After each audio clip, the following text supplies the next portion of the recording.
Hey there, Bear Club!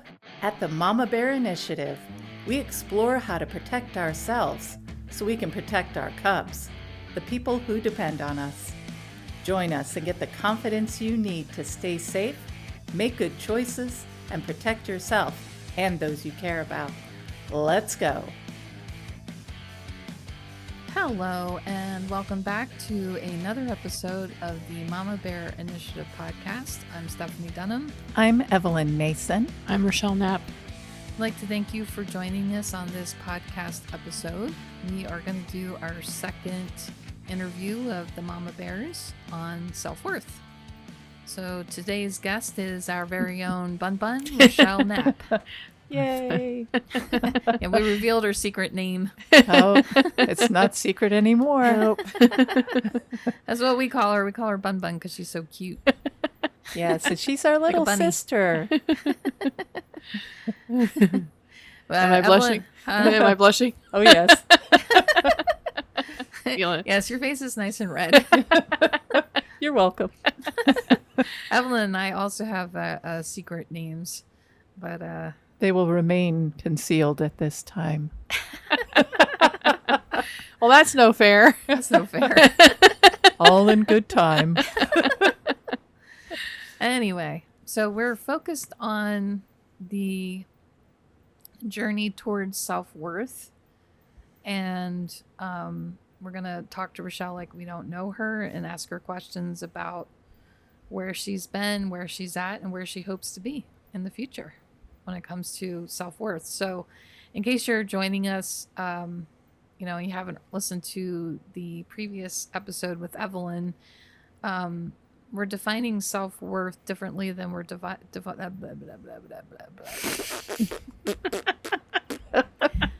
In case you hadn't listened to Evelyn's episode, we're defining self-worth differently than we're defining self-confidence, because self-worth is about who you are and self-confidence is about what you can do. Right. So, as we know, self-worth can get in the way of self-confidence because self-confidence is informed by what you believe you're capable of doing. Right. And if you don't know who you are, you might not believe what you can do. Right. Right. It could go either too far one way or the other. It'll be skewed either way. Right. Right. So, Richelle, why don't Yes. you start out by telling us where you've been when it comes to self-worth, like what you believe about yourself? Presently, today, I definitely on a journey of self-worth, and coming from a childhood of trauma, it's been a difficult journey to say the least. I have found a path through martial arts, and I believe it's helped me to understand what it means to slow down and be patient and figure out who I am in terms of, like you were saying, stuff about capabilities. Mm-hmm. And looking into myself and seeing my self in a different way. Like growing up the way I did, I was always terrified and had no time to think about myself. I was purely in survival mode most of the time. Mm-hmm. When I became a young adult, people would talk to me about self-worth, but I had no idea what it meant. Yeah. Yeah. And it was hard for me to understand all these people moving ahead of me in life, and I was still 10 years old in my head. Mm. And when I finally understood what it meant, I still didn't grasp it or didn't think it was worth thinking about, because there were so many other things going on in front of me. And for the longest time, I really didn't think I had much of, if any, capability of doing anything. Mm-hmm. So I'd never follow through on anything I did, or I wouldn't do very well, or as well as I thought I could do. Right. And made a lot of bad choices as a result, including marrying the wrong person, because I didn't think I was worthy of a good person, which wasn't a conscious thought, but it came out. It was played out in the marriage. Right. Yeah. And by the time we split up, my self-worth was in the toilet pretty much. It took me a long time to pull myself out. And about 4 years ago, I started taking a martial art and I didn't want to do it. I've talked about this in previous episodes. I hated it for the first 2.5 years, but I felt called to it by God. And I kept going and I kept going. And I suddenly started to love it. I asked God why he had me take a martial art that I didn't like when I first started. And he said it was good medicine. And I didn't know what that really meant at first. I kind of understood it because I knew it was going to be difficult and painful at times, but I didn't get it at first. Right. And then eventually I started to understand something that I have to be patient with myself with. And that taught me to see myself differently as someone who could do things, but it would take time to learn them and learn them well. Right. So how would you define your self-worth growing up? Like what did you think about yourself? When I was a child, I desperately wanted to be accepted by our mother, especially Stephanie and I's mother, especially, and everyone else around me, but I was never fully accepted as just for being myself. So I thought there was something wrong with me. Right. When I was 14, I was taken to a foster home, and I can remember this conversation vividly with the social worker, that I was taking all the blame for the abuse that was being done to me. Because I didn't understand that it was actually our mother's fault. Yeah. It wasn't my fault. No. Because I had been told it was my fault, that I was a bad kid. So Right. there was no self-worth really at all. It was very negative all of the time. Right. And anytime I tried to show any sort of strength, it was squashed. Finally, when I was 16 years old, she went to strike me and I stopped her. I simply reached up and grabbed her wrist and did it completely spontaneously. It wasn't planned. And I just stopped her from hitting me. And it took her back. She didn't know how to react. I'm talking about her mother. She didn't know how to react to it. So she backed off. And I told her, if you ever hit me again, I will have you locked up. And that was like the one time I finally stood up for myself to her, which did stop her. That's why I think it stopped at that point, at least that aspect of abuse. Yeah. But the others continued, the mental and emotional, everything continued. And when I left home at 23, I was a Christian, but I didn't understand myself or anything that had happened to me, really. Right. I was a very, very angry person, violent and really violent towards myself. And blamed myself pretty much for everything, but also was very angry at God because I didn't understand why this happened to me in the first place. It was a very confusing, very emotional time for me. Yeah. And So the question was, how do you define your self-worth? Like, what did you think about yourself? Like, what were the qualities you thought you had that made you not worth anything? Yeah. I just thought I was a bad kid. I couldn't do anything right. I couldn't pay attention. My teachers would always write, Richelle needs to use her time more wisely, because I was always goofing off and not paying attention. That was more likely like ADHD thing, right? Right. Yeah. Yeah. I was very fidgety, couldn't sit still most of the time.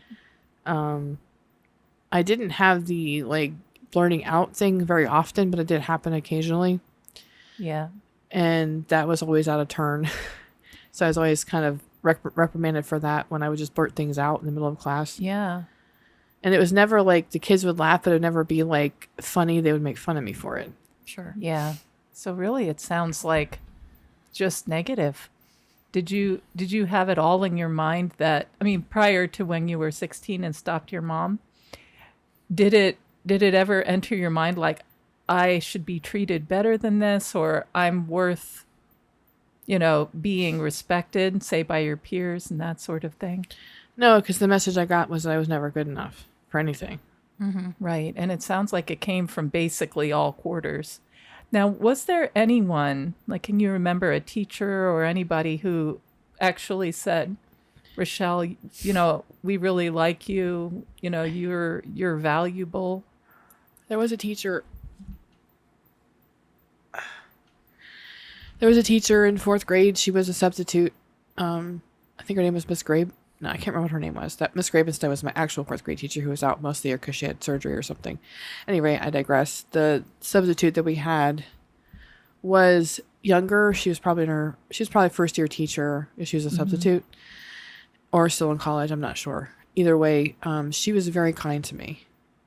And I think she noticed me in a way that there was something wrong in my life. She never actually came out and asked me, but she did like treat me differently than the other kids, which made me look like I was being the teacher's pet. So that was frustrating. Yeah. There was no winning with kids. They just were cruel to me for no reason. Yeah. But she was very kind to me. She was patient with me. She let me talk to her.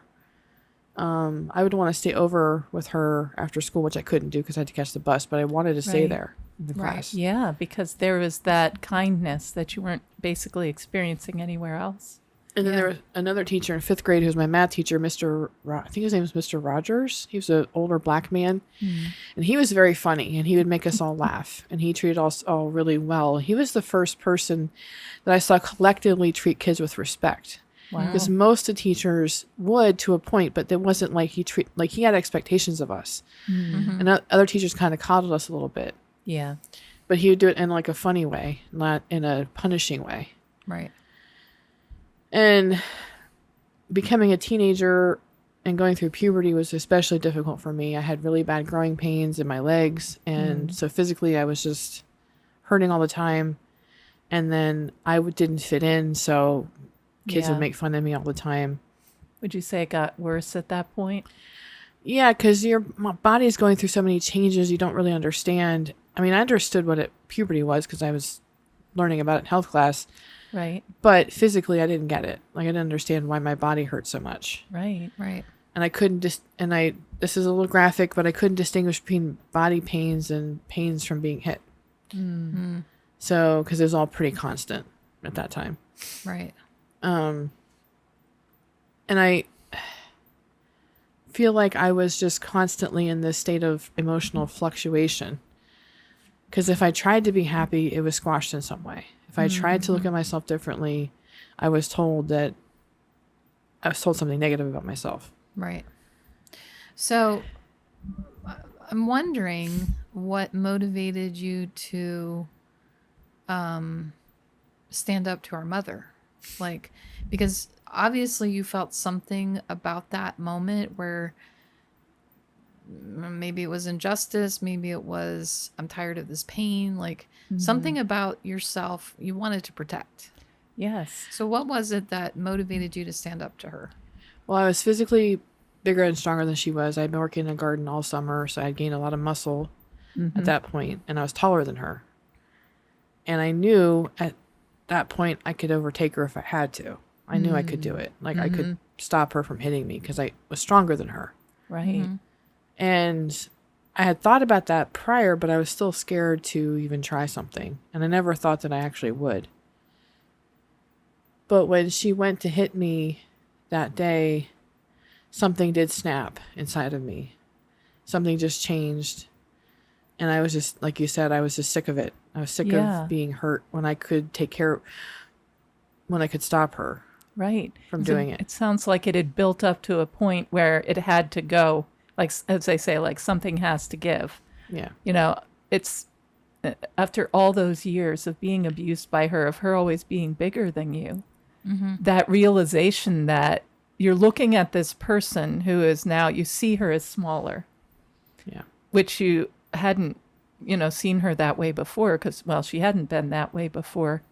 But not only that, but you also had that courage to stand up to her. It was more the physical part of it because I shot up 3 inches that summer too. I grew 3 inches within that. That's that growth spurt. I was like 5'1", then suddenly I was 5 feet, now suddenly I was 5'3", and she was only 5 feet tall and very small compared to me. And it just was like the physical proximity was there, and then I looked at my arm and I'm like, well, I have all these muscles now from lifting heavy rocks and digging the garden, because I basically did it all myself. My stepfather guided me, but he was working, so I was doing all the work myself. And I just snapped. I'm like, I can stop her if I want to, but I didn't think that in the moment. I just did it. Like, I just grabbed her hand at her wrist, and she tried to claim that I hurt her, but I did not hurt her. I knew I didn't, because all I did was this. Literally all I did. And And they can see you doing this. Yes. So she's reaching up with her hand, and I'm also demonstrating. You guys can see this, right? Yeah. I don't know if the audience can. Yeah. So So that, he you reached know, up and grabbed her wrist in midair. so basically. she was trying to like slap you or punch you or something, Yes, like slap kinda me. slap. That was her favorite thing to do. So her hand was up in the air, Yes. and you stopped her. Well, I'm going to argue that because you were already thinking about stopping her from hitting you before you felt physically capable, because I would say the stature and the physicality of your body at that point is the confidence part. Right. But the actual self-worth part, there was something about you wanting to protect yourself from further pain. I mean, at that age, it may not have been more than that, right? Right. Because who wants to keep enduring pain? Right. But I would say that you felt enough worth in the moment to then take the confidence and use it to protect yourself. Right. Yes. And that was enough for you to be motivated to respond to what was happening in that moment, and then say what you needed to say to get her to back off. Yes. Yeah. What a powerful moment, you know, where everything came together, and you were actually able to stop her, which makes me think maybe even in the back of your mind as a child, even through all those years, you may have been thinking, and I don't know if this is true or not, but I wish I could stop this, but I can't. all the time. It's like a learned helplessness, right? Yeah. And then it was, wait, I can do something about this. Yeah. Yeah. And it was like, I was stunned at her reaction, as stunned as she was at my reaction. Like, I didn't expect that from her. I thought she'd just come after me again, but she didn't. She completely backed off and she tried one more time to hit me again with a vacuum cleaner cord, and I simply moved out of the way. Well, And, there you go. and I said, I told you. I wasn't kidding. I told you. Yeah. Yeah. And I kind of broke down crying at that point, but she still stopped. Yeah. Well, yeah. See, the thing is that the freezing and the fawning that can happen when you've been abused over long periods of time, Right. you know, because you get to a certain point with it where you just stop fighting, Right. You know, like, what's the point? and you know, having within you the ability to fight back after prolonged abuse like that, you know, is significant to me. All right, so let's go ahead and move on to where you're at now. Like, you mentioned that martial arts have helped you to come to a different place. Yeah, definitely. I'm sure there's other factors involved in that. I'm sure that's not the only thing that's helped you get to a certain place. So describe where you're at with how you feel about yourself, like who you are and what your value is right now. I have been gifted with high intelligence, which I'm very thankful for, because that's helped me navigate my life for the most part and understand things better than maybe I would otherwise. And you're right that martial arts isn't the only thing, but that's kind of what has brought everything together. There's a singular place where everything I'm learning applies. Discipline, taking things slower, practical living, and what that means, and integrity, follow through, and all of that. Because these are things I'm learning painfully and slowly and humbly, because I'm not making the progress I thought I was, and I have to accept that, which I'm learning to. Right. But I'm making progress both in martial arts and in life. It's slow, it's difficult, but it's also worth doing. I think that's the key for me. It's worth doing because it's making me better. What do you mean by better? Like, how do you feel about yourself? Like, Yeah. do you feel like you're worth protecting? I definitely do. I would kill someone if they tried to kill me. There's no hesitation in my mind about that. If it came down to it, life or death, I would, even if I went down, I would still go down fighting. I would not let them win. Yeah. Right. That's powerful. Yeah. I mean, I feel like, because we're talking about how self-worth affects self-confidence, I feel like, you know, your martial arts training, your self-defense training definitely is going to help you. Right. Yes. So I feel like what can help you have confidence is knowing your abilities. Right. Right. So if we're practicing techniques and sparring and what have you in class, that means that the more that you do it and the more you feel it, the more you realize you can take care of yourself. Right. Yes. But if that component of I'm not worth protecting or I'm worth protecting is missing, in a moment you might not be motivated to even try. Right. Right. Something. Oh, God. Sorry. Oh, no. Go ahead and say what you were going to say. Something that I've realized in the physical sense is that my body's capability has changed. I've struggled for so long to bend my knees, keep my back straight. It took me 2.5, 3 years to get that right. And now I just automatically do it. I don't have to think about it, which is tremendous because I struggled with that for so long and felt like it was holding me back. Right. And now I keep my back straight and bend my knees and do all the things I need to do for the techniques that we're doing, because all of them have the same or very similar elements, at least, especially when we're going through drilling and things like that. So that's been a big change, and that's helped me realize, oh, I can do it. Right. Yeah. Because when you're struggling like that, you never believe that you can until you actually do it. Especially if you are still, I think there's a point where you've done the same thing so many times, but it's not quite right. Keep getting the correction. And then you discipline yourself, you put it in there, and then it's there where it didn't used to be before. Let me ask you a question. Do you feel like because you feel like you're worth protecting, that it's worth putting in the effort to actually learn to protect yourself? Definitely. Like, is that what motivates you to keep trying? Definitely. That's what motivates me more than anything. That's what motivates me to keep going. And because I love it now. Like, it's just, it's fun and I love to learn anyways. So, but along with that, believing I'm worth protecting, believing I have value just for existing. I think that was the problem when I was a kid. I was told I didn't have value simply for being alive. Right. Right. That's a really tough thing to overcome. Yeah, the not good enough paradigm seems to be a theme amongst people who experienced abuse as children. Yes. That, it manifests in different ways for different people, but if the central message is you're not good enough for my love, for my protection, for my care, for my attention, or any number of things that parents are supposed to do for their kids. Right. If your parent or parents, in our case, are either not doing it at all or doing the opposite of what would be protection and care, in this case abuse, then kids automatically blame themselves. Right. Yes. And they automatically assume that it's because they have no value for being alive. Right. Or even worse, they're creating problems by being alive. And parents are deciding when to show quote unquote love and when not to, which is manipulation. Right. So there's no real love being given to a child. And a good parent, when they see their child for the first time, they fall in love with them. Right. And they love them simply for existing. Whereas with people who are not good parents, are very much the opposite. Yeah. They see you as a burden and a problem and they don't want to deal with you, or they abuse you, or whatever happens. Right. Neglect, abuse, being kind of neutral about your needs. Right. And not really meeting them. Yeah.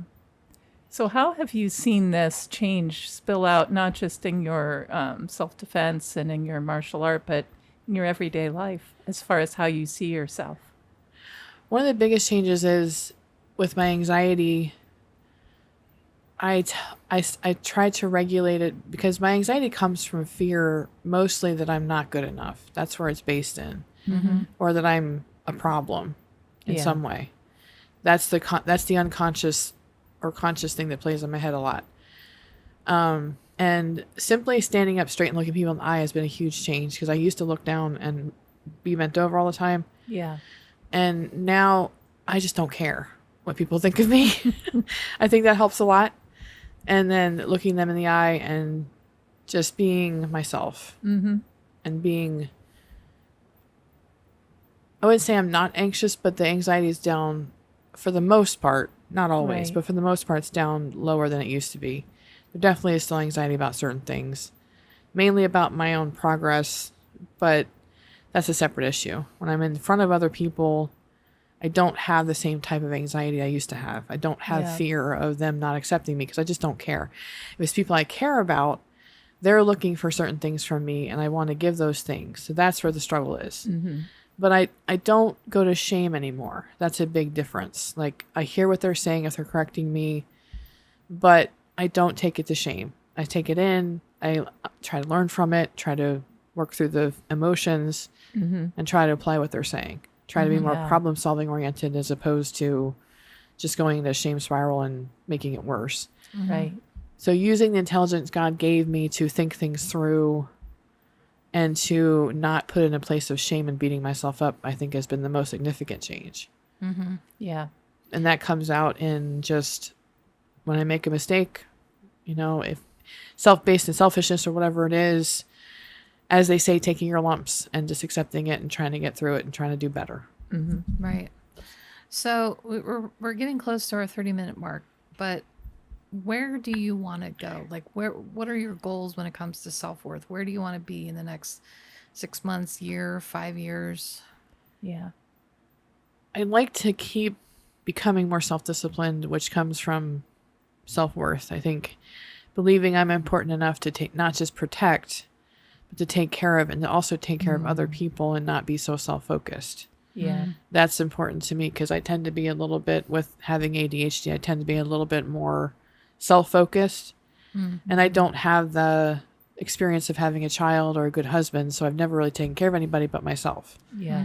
And so I have to work a little harder to figure out how to do that, to be more present and to be more loving towards other people who take care of me, and I want to take care of them more as well.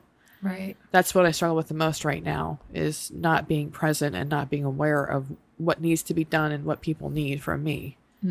I tend to think of things in my own terms instead of looking at it from their perspective. Right.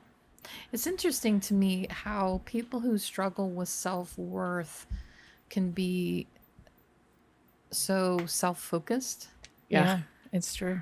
And like kind of oblivious to how they're affecting the people around them in the midst of the struggle to find self-worth.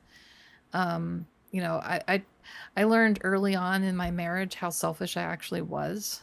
And it took me a while to figure out how to not be so selfish with my spouse. And I still, to some degree, struggle with selfishness in my marriage.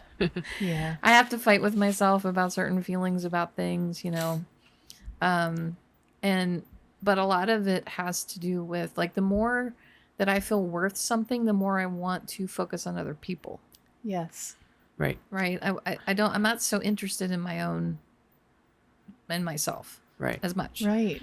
I'm not saying I'm not at all, but I'm not as much. I think once you clear away the whole idea that I'm either better than or worse than other people, that just frees us up to just be with them, see them as peers, receive correction, give correction, and not feel this weird, oh, they're mad at me, I'm bad, I need to go hide.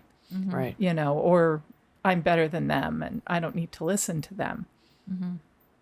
So I'm more on the side of I'm bad, need to go hide. Yeah, well, me too, but still, it can go the other way. So. Yes, it can, for sure. Yeah, I'm not sure I've ever thought of myself as bad, but I definitely feel like, I know this isn't about me. Next week's my turn. But I definitely have felt like not wanted. Yes. I think I've felt I'm a problem before and wanted to go hide because I wanted to get away from persecution. Yeah. Because I don't know that I've ever inherently felt like I was bad. I've definitely felt not good enough. Right. Right. But not like I'm a bad girl. I don't think I've ever felt that one. Right. So, Richelle, I'd like to thank you for joining us on this podcast episode. I'm kidding. Really, You're here with us every time. You're welcome. But you, the way you brought it all together, even though we've known you for a while, of course, Steph, I've known your whole you your life, life. To hear what you have to say, I've learned a lot. So, thank you. Yeah, I appreciate you being vulnerable and open and sharing your story and hopefully if somebody's listening to this episode, they can hear echoes of Yeah. what you're saying in their own life and be encouraged that, you may have started out a certain way, but with time and effort, you can change how you Yes. feel about yourself to a much better place so that you're more of a functional person Right. in society and in relationships and just in general. And that, you can grow and you can continue to grow because Right. it doesn't stop just because there's no pinnacle. Right. No, we It's a have journey, not a not arrived. destination. Yeah, we just keep going. Yeah. So anyway, thank you for joining us on this podcast episode. I'm Stephanie Dunham. I'm Evelyn Mason. And I'm Richelle Knapp. Have a great day. Bye, guys. See you later. We hope you enjoyed today's episode. Thanks so much for joining us as we discussed such an important topic. We hope you got some food for thought and encouragement to keep going and keep growing. See you later, Bear Club. Remember to join the Bear Club on our Patreon page for exclusive content. The link is in the description. You'll find our podcast on Google, Spotify, and Apple Podcasts.